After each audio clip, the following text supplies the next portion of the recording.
Labas rytas, susitinkame pailsėję po ilgojo savaitgalio, su jumis laikraščio apžvalga, kaip visuomet su pluoštu įvairių kultūrinių renginių. O pradėčiau nuo to, jog šiandien Vilniuje prasideda visą savaitę truksantis ir jau trečią kartą rengiamas tradicinės, moderniosios ir populiariosios Japonijos kultūros festivalis Now Japan, pasiūlysiantis išties turtingą programą. Apsilankę festivalio renginiuose turėsite galimybę tiek pasiklausyti šios šalies muzikos, pasižiūrėti jos auksinio fondo filmų, tiek išmokti kaligrafijos, papuošalų, ikebanos, origami ir kitų tradicinių menų kūrimo paslapčių. Apie visus renginius mūsų laidoje informuosiu kasdien. Nuo šiandien kino centre Multikino bus galima nemokamai pasižiūrėti veiksmo juostą iš Japonijos aukso kino fondo Shoguno samurajus. Keliaujame prie klausytojų pamėgto Kristupo vasaros festivalio, kuris šiandien pradžiugins dviem koncertais. Švento Kazimiero bažnyčioje šį vakar sakralinės muzikos valandos su įspūdinga vargonininko iš Italijos Marco Lomušio muzika. Vargonininkas gros ne tik savo kūrybą, bet ir progresyviojo roko atlikėjo Steveno Heketo dainas. Taigi išties netikėtas derinys. Šventosios Kotrynos bažnyčioje esate kviečiami į ugningą vakarą pavadintą Flamentango, kuriame draugėn susibūrė iš svečių šalių parvykę Lietuvos muzikantai, daugelis iš jų klasikinės muzikos atstovai atliks flamenko ir tango. Beje, visi atlikėjai pasirodys ir šiandien vidudienį pietų muziką gyvai metu Stepono Muniško skverelyje.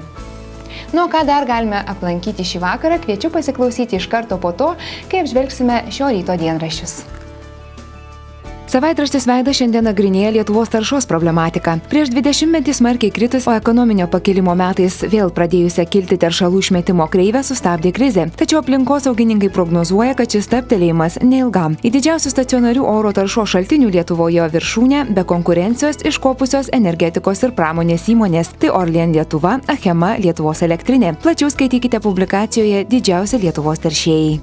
Taip pat Veidas teigia, jog saugių ir nuo išteklių tiekimo nepriklausomų elektrinių norime, tačiau daugiau mokėti už švarią energiją sutinka tik 14% Lietuvos gyventojų. Iš atsinaujinančių išteklių 2010-aisiais pagaminome 6,6% suvartotos elektros energijos, o ES vidurkis 15%. Plačiau apie tai rašinyje lietuviai nenusiteikia primokėti už žalią energiją. Ir optimistiškesnės žinios. Ateinančių metų vasarą Vilniuje pradės veikti vieni moderniausių rytų Europoje nuotekų dumblo tvarkymo įrenginiai. Ir kelerius metus gyventojus varginęs nemalonus kvapas turėtų likti istorija. Įrenginiai jau sumontuoti, vyksta jų derinimas. Skaitykite Veido publikacijoje Vilniaus nuotekų valyklos įrenginiai moderniausi rytų Europoje.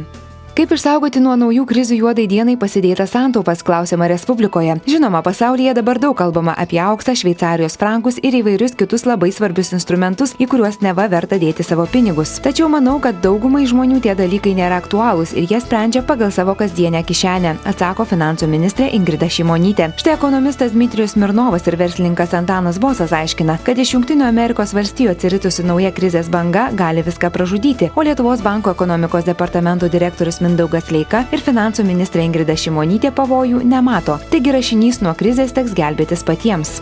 Lietuvos rytas praneša, jog kas antrame kompiuteryje Lietuvoje įdiegta nelegali programinė įranga. Piratavimo lygis mūsų šalyje pranoksta pasaulio vidurkį. Pardavėjai teisinasi, kad neįpirktų kompiuterių, jei juose būtų įdiegtos kur kas brangesnės legalios programos. Praėjusiais metais Lietuvoje neteisėtai naudojamos kompiuterių programinės įrangos vertė išaugo 22,6%. Pasaulyje daugėja teisėtos programinės įrangos vartotojų, o Lietuvoje piratavimo rodiklis 3 metus nemažėja.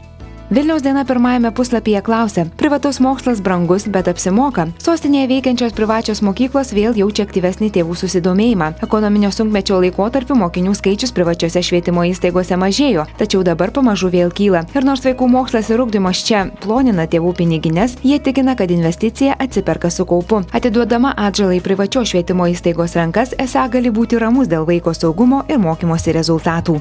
Lietuvos vyrų krepšinio rinktinė pradeda finalinį pasirengimo Europos čempionatui etapą. Jai liko 2 treniruočių stovyklos Kaune ir Vilniuje bei 5 kontrolinės rungtynės, iš jų 4 namuose. Likusios savaitės labai svarbios, reikės teisingai pasirinkti prioritetus, juokauti jau nebegalima. Grįžęs iš Ispanijos kalbėjo Lietuvos rinktinės vyriausiasis treneris Kęstutis Kemzūra. Apie tai Vilniaus dienos publikacijoje. Kęstutis Kemzūra: juokai baigėsi. Kągi vien iš spaudos puslapių matyti, kad aistros dėl krepšinio vis auga. Tad dar vienas priminimas krepšinio aistruoliams. Visi norintys palaikyti Lietuvos vyrų krepšinio rinktinę, krepšininkams gali siųsti laiškus. Prieš pat pirmasis čempionato kovas visus sirgalių atsiųstus laiškus Lietuvos paštas perduos rinktiniai.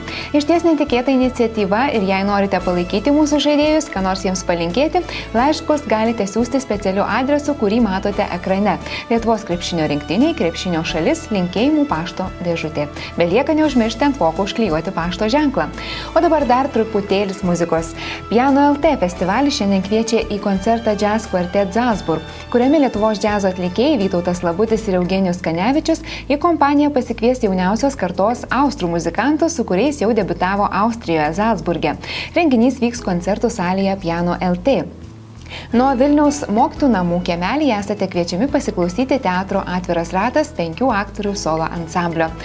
Ir žinoma, kinas po žvaigždėmis, jo seansai. Šiuolaikinio meno centro kiemelyje šiandien bus galima pamatyti ispanų kino režisieriaus, garsėjusio siurrealistiniais filmais Luiso Buñuelio dramą Keršto angelas, kuris rikiuojasi tarp visų laikų geriausių Meksikos filmų.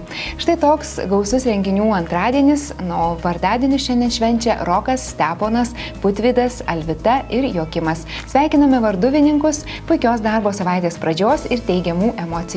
Ačiū, kad žiūrite.